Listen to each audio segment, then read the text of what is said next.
تو اللہ نے جس طرح انسان الفاظ کا استعمال کر رہا ہے اپنی بات سمجھانے کے لیے، اسی طرح اللہ تعالیٰ نے یہ کتاب جو قرآن مجید سے ہم واقف ہیں، یہ کتاب میں کچھ الفاظ عربی زبان میں لکھے ہوئے ہیں۔ جب عربی زبان میں آپ اس کو تدبر کرتے ہیں یا اس کو پڑھتے ہیں تو آپ کیا پڑھ رہے ہیں؟ الفاظ پڑھ رہے ہیں۔ جس طرح آدمی کی کتاب پڑھ رہے ہیں وہ بھی الفاظ ہیں، اس آدمی کتاب سے آپ کیا سمجھ رہے ہیں؟ اس بات کی روح سمجھ رہے ہیں۔ اسی طرح اللہ کی کتاب جب آپ پڑھ رہے ہیں اور سمجھ رہے ہیں تو آپ اللہ کی کتاب کی روح سمجھ رہے ہیں۔ تو اللہ کی کتاب کی روح سمجھنا، وہ روح الامین ہے، روح القدس ہے، وہ جبرائیل ہے، وہ اللہ کی روح ہے۔ لیکن آپ سن رہے ہیں کس زبان میں؟ اس وقت بات چیت میں ابھی کچھ میں آیت نہیں تلاوت کر رہا، ابھی کروں گا، لیکن آپ سن رہے ہیں ترجمے میں مجھ سے ہر جملہ جو میں بیان کر رہا ہوں اردو میں بیان کر رہا ہوں، تو آپ اردو میں میری بات چیت سے آپ بات اس کی روح سمجھ رہے ہیں۔ اسی طرح جب میں آیت کی تلاوت کروں گا تو عربی بولوں گا، اس کا پھر میں ترجمہ پڑھوں گا، پھر جو ترجمہ میں پڑھوں گا پھر اس میں پوائنٹ آؤٹ کراؤں گا کہ اس ترجمے میں، اس آیت میں یہ ہمیں پتہ چلا، یہی ہوگا۔ تو ہوگا کیا ہے کہ وہ جو عربی ہے اس کا جو ترجمہ آپ سنیں گے، اس کے اندر جو بات بتائی جائے گی تو وہ بات آپ کون سی زبان میں سمجھیں گے؟ تو وہ روح اللہ کی ٹرانسفر ہوگی لینگویج اردو میں، اور آپ اس کی روح سمجھ جائیں گے، اللہ کی روح کو، کہ یہاں اللہ کی آیت میں اس میں یہ بات ہے۔ تو آپ کون سی زبان میں سمجھے ہوئے ہیں اللہ کی کلام کو؟ اپنی زبان میں۔ اگر سمجھے ہوئے، نہیں سمجھے ہوئے تو آپ نہیں سمجھے، لیکن آپ نے سمجھنا اپنی زبان میں ہے۔ جتنی دنیا میں لینگویجز ہیں، ہر انسان اللہ کے کلام کو اپنی زبان میں سمجھ کے ہی صحیح عمل کرے گا۔ پڑھے گا عربی سے، اس کو احکام یا اس کی روح جو ٹرانسفر ہوگی وہ عربی سے ہوگی۔ جیسے کسی بھی قانون کو آپ سمجھ جائیں اپنی زبان میں تو وہ ہزاروں لاکھوں زبانوں میں آپ اس کو ٹرانسفر کر دیں، وہ ایک ہی رہتی ہے، فیکٹ چینج نہیں ہوتا۔ کوئی بھی ایک فیکٹ چاہے انگریزی میں دریافت کیا گیا ہو زبان میں، یا گریک لینگویج میں، یا پرشین لینگویج میں، یا عربک لینگویج، کسی لینگویج میں کوئی بھی بات ایک فیکٹ بن جائے، اس کو کتنی زبانوں میں آپ ٹرانسلیٹ کر دیں، اس کی روح ایک ہی رہے گی، وہ مختلف نہیں جائے گی زبان میں دوسری زبان میں، جب تک کوئی آپ چینج غلط میننگ نہ کر دیں۔ لیکن اگر اس کی ایسنس آف فیکٹ اگر صحیح ہے تو وہ ٹرانسلیٹڈ فارم بھی 100% وہ عربی، عجمی، ساری زبانیں ایک ہو جاتی ہیں۔ اسی طرح اللہ کلام کی آیات کی روح جب آپ کی زبان میں ٹرانسفر ہو جاتی ہے تو وہ ایک ہی ہے، تو عجمی عربی کا کوئی فرق نہیں رہتا۔ السلام علیکم بھائی۔ وعلیکم السلام۔ سوال میرا یہ ہے کہ روح کا نزول کب ہوتا ہے؟ روح کا نزول کب ہوتا ہے؟ یہ تو آج 23ویں رات ہے، 25ویں رات ہے، 27ویں رات ہے، 29ویں رات ہے، رمضان کے اندر۔ دیکھیں پہلے تو آپ یہ سمجھیں کہ قرآن مجید کے اندر یہ جو مہینہ رمضان کا ہے، اس میں اللہ تعالیٰ نے قرآن نازل کیا۔ قرآن تو اللہ کی کتاب ہو گئی جیسے میں نے بتایا تھا، تو قرآن جب رمضان میں نازل ہو تو اس کے معنی رمضان سے ریلیٹڈ ہوگی روح، کیونکہ ظاہر بات ہے ہم اتنی دیر سے ہم پڑھ رہے تھے قرآن جو ہے اللہ کی کتاب جو ہے، اس کے جو الفاظ ہیں اسی کے اندر اس کے ساتھ روح ہے۔ جب یہ نازل ہوگی، اس کی روح نازل ہوگی تو رمضان میں ہی نازل ہوگی۔ اب رمضان میں کس طرح ہوگی آپ دیکھیں، پہلے تو اس کی ایک آیت بقرہ 2:185 لکھی آپ، میں آپ کو ساری آیتیں بتاتا ہوں جس میں یہ ثابت ہوتا ہے کہ قرآن مجید جو ہے رمضان میں ہے، اور اس کے نزول جو ہے روح کا بھی رمضان میں ہوتا ہے۔ تو سورہ بقرہ 2:185 میں اللہ کہتا ہے شہر رمضان الذی انزل فی القرآن، رمضان وہ مہینہ ہے جس میں قرآن نازل کیا گیا۔ اس کا مقصد ہے ہدی للناس، ہدایت انسانیت کے لیے، وہ بینات من الہدی والفرقان، اور واضح نشانیاں ہدایت کی اور فرق کرنے والا۔ فمن شہد منکم الشہر فلیصمہ، جو کوئی اس مہینے میں گواہ ہو وہ روزے رکھے۔ تو رمضان وہ مہینہ ہے جس میں قرآن کا نزول ہوتا ہے، میں نے کہا ہوا تھا نہیں، ہاں نازل کیا جاتا ہے۔ کب ہوتا ہے؟ رمضان میں۔ کہاں سنا آپ نے؟ سن رہے ہیں؟ تراویح میں ہو رہا ہے۔ تو قرآن کا نزول کیا ہو رہا ہے؟ رمضان کے مہینے میں۔ اس کا مقصد کیا؟ ہدایت ہے اور فرقان ہے، اور جو کوئی اس مہینے میں گواہ روزے رکھے۔ تو رمضان وہ مہینہ ہے رمضان جس میں ہم بیٹھے ہوئے ہیں، یہ مہینہ اس میں قرآن نازل ہوتا ہے. اچھا اب اس کا اور دیکھیے، اب سورہ دخان لکھیں 44 1-4. یہ اس کی مختلف آیتیں جو یہ بتا رہی ہیں کس طرح روح کس طرح نازل ہوگی. حامیم والکتاب المبین انا انزلناہ فی لیلۃ مبارکہ انا کننا منذرین فیہا یفرق کل امر حکیم.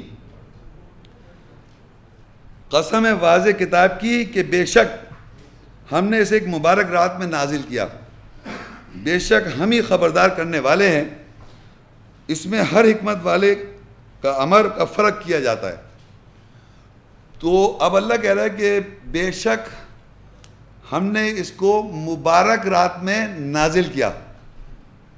تو اللہ کہا انا انزلناہ فی لیلۃ مبارک، پہلے کہتا ہے والکتاب المبین، یہ کتاب واضح ہے، قسم ہے کتاب واضح کی. اور کہتا ہے انا انزلناہ جو ہے اشارہ کتاب کی طرف، کتاب نازل کیجیے لیلۃ مبارک رات میں نازل ہوا. ابھی تو میں زیادہ اس میں ڈیٹیل میں نہیں جاؤں گا. اب آپ دیکھیے لیلۃ القدر، سورہ قدر، رمضان کا مہینہ ہو گیا.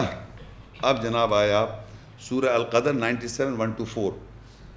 انا انزلناہ فی لیلۃ القدر، وہ مبارک رات کہی تھی، اب اس پہ کتاب نازل ہوئی. یہاں لگاتا ہے بے شک اس کو ہم نے نازل کیا قدر والی، قدر کریں اس رات کی، قدر والی رات میں، قدر نہیں قدر کریں، شب قدر، لیلۃ القدر. قدر شب کہتے ہیں فارسی میں، لیل رات، قدر والی رات، قدر کریں آپ اس رات کی.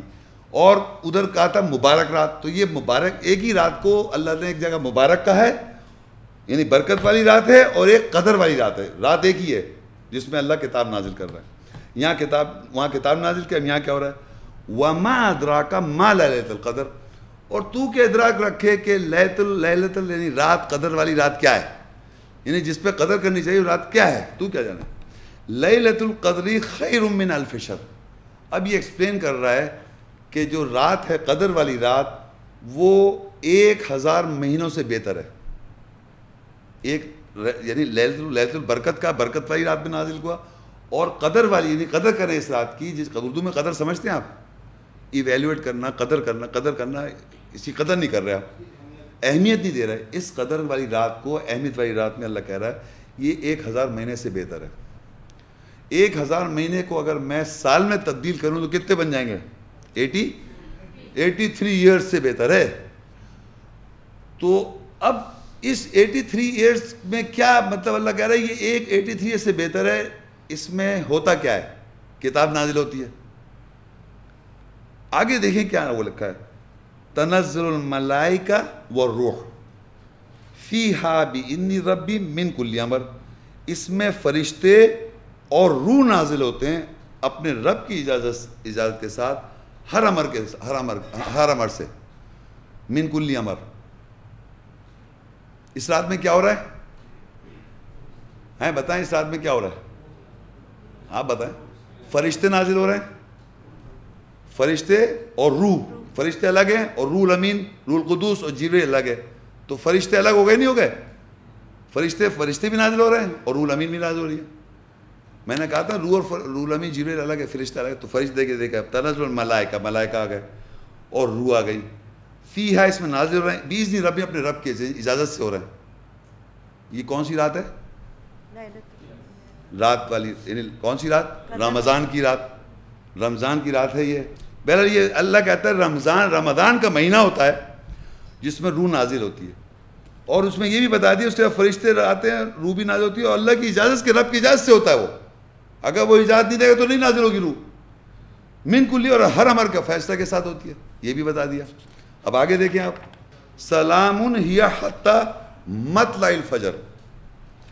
سلامتی ہوتی ہے یہاں تک کہ فجر طلوع ہو جائے، یعنی وہ رات چلتی ہے کنٹینیو ہوتا. کب تک ہوتی ہے سلامتی؟ رہتی ہے کب تک؟ فجر ہونے سے پہلے. دوسرا 24ویں رات شروع ہو جائے گی، پھر روزہ رکھنا پڑے گا آپ کو. تو اب یہ جا کے آیت ختم ہوئی فجر پہ ختم ہو رہی ہے نا.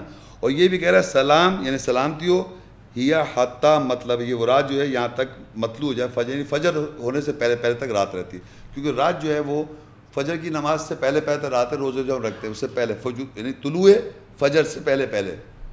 ٹھیک ہے، اس وقت تک یہ رات ہے. یہ ابھی چل رہی ہے، روح نازل ہو رہی ہے، ابھی چل رہی ہے. اب سورہ فجر میں آئیے 89 1-4. دیکھیں مکان چینج ہو رہا ہے نہیں ہو رہا ہے؟ جب بھی دیکھیں جب بھی روح آئے گی اس کی پہچان ہے, مکان چینج ہوتا رہے گا. دیکھیں سورہ فجر پہ ختم ہوئی, فجر پہ آ گئے ہم. والفجر قسم ہے اس فجر کی, ولیال عشر اور 10 راتوں کی قسم, والشفع والوتر اور جوف اور طاق راتوں کی قسم, واللیل اذا یسر اور رات کے جب وہ قریب ختم ہو. اب یہاں پر اللہ تعالیٰ 4 آیتیں کہہ رہا ہے, صرف 4 بات, چھوٹی چھوٹی بات ہے. والفجر یعنی صبح کا وقت, فجر ماں فجر جو تھی یعنی رات جو کنٹینیو ہوئی سلامتی رہی صبح فجر تک, فجر سے کہتا ہے فجر. اور قسم ہے 10 راتوں کی. کون سی 10 راتیں ہوتی ہیں؟ آخری رمضان کی 10 راتیں ہوتی ہیں, ہوتی ہیں نہیں ہوتی ہیں. آگے کہتا ہے والشفع والوتر اور جوف اور طاق, بس یہ لکھا ہوا ہے. تو جوف اور طاق کیسے؟ جوف کہتے ہیں ایون اور دوسرا طاق کہتے ہیں آڈ, ایون اینڈ آڈ, یہ جوف اور طاق. تو اب آپ دیکھیے جو رمضان کا مہینہ ہوتا ہے وہ 29 تاریخ اور 30 تاریخ میں ڈیوائیڈڈ ہے. ہر مہینہ جو ہے ایک 29 کا, ایک 30 کا, ایک 29 کا, ایک 30 کا. کون سا مہینہ رمضان کا آئے گا؟ رمضان کا آئے گا. کون سا مہینہ رمضان کا آئے گا جس میں وہ 29 روزے ہوں گے یا 30واں؟ یہ ہر جو سن کا سولر سسٹم ہے اس سن کے سولر سسٹم میں رمضان کا مہینہ کون سا آتا ہے؟ آپ سمجھے میری, پہلے دسمبر میں آیا تھا, پھر نومبر میں. آپ کون سا مہینہ چل رہا ہے؟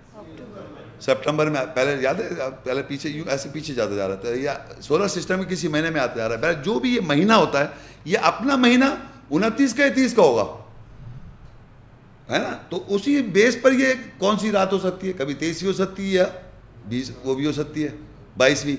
تو اللہ نے اس کو 10 راتیں کہا, یہ نہیں کہا کہ آپ 23, 25, 27, 29 پکڑ لیں. 10 کہا کیونکہ ڈیپینڈ کرتا ہے کون سا مہینہ چلا, 30 کے روزے ہوئے یا 29 کے ہوئے. تو یہ 23 رات ہو گئی. سمجھ رہے آپ بات کو؟ نہیں سمجھ رہا. تو اللہ نے 10 اس لیے کہہ دیا والشفع والوتر, دو میں سے یا تو اور شفع اور جف اور طاق, واللیل اذا یسر اور جب وہ رات گزر جاتی ہے. تو روح آپ نے پوچھا کب نازل ہوتی ہے, سوال اس کا ہے کہ روح نازل ہوتی ہے رمضان کے مہینے میں ایک, اور اس کے ساتھ فرشتے بھی نازل ہوتے ہیں اور کتاب بھی نازل ہوتے ہیں, اور وہ لیلۃ القدر ہے. لیلۃ القدر کا مطلب قدر والی رات ہے, اور کیا ہے وہ لیلۃ البرکت ہے, برکت والی رات ہے. اور وہ کتنے 83,000 مہینوں سے بہتر ہے. یعنی ایک آدمی کسی بھی سائنٹیفک فیکٹ کو اسٹڈی کرنا چاہتا ہے, کسی فیکٹ کو پہنچنے کے لیے ہو سکتا ہے اس کو 83 ایئرز لگیں سمجھنے کے لیے, وہ ایک رات میں واضح کر دیتا ہے. سورہ 16 اور دیکھ لیں, آپ نوٹ کر لیں, 16:2 میں لکھتا ہے يُنَزِّلُ الْمَلَائِكَةَ بِالرُّوحِ مِنْ أَمْرِهِ عَلَى مَنْ يَشَاءُ مِنْ عِبَادِهِ أَنْ أَنذِرُوا أَنَّهُ لَا إِلَهَ إِلَّا أَنَا فَاتَّقُونِ. وہ اپنے بندوں میں سے جس پر چاہتا ہے اپنے حکم سے اور روح کے ساتھ فرشتوں کو نازل کرتا ہے تاکہ وہ لوگوں کو خبردار کریں کہ بے شک میرے سوا کوئی معبود نہیں, بس مجھی سے ڈرو.